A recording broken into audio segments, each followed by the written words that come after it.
互いいつか空は灰になって落ちるって妄想の世の中で日々を食らっている。境界線を引いてしまうのも今日感覚のせいにしてマジの日の海で居場所を探している。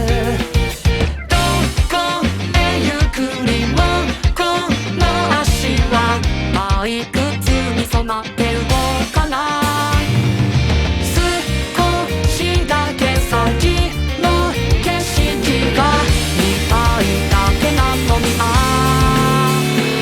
雨が降ったらきっと頬を濡らしてしまう。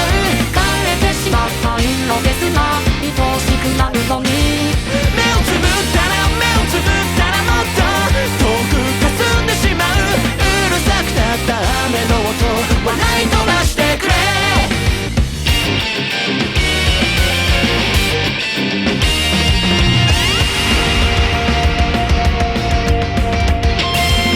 雨が降ったらきっと頬を濡らしてしまう。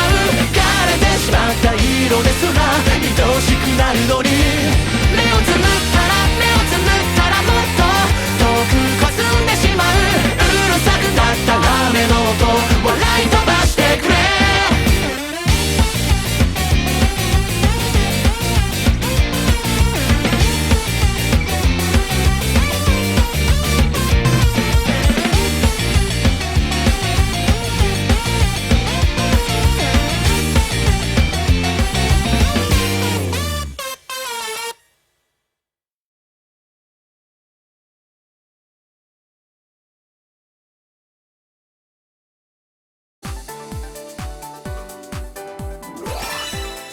調子で次も頑張ろうね。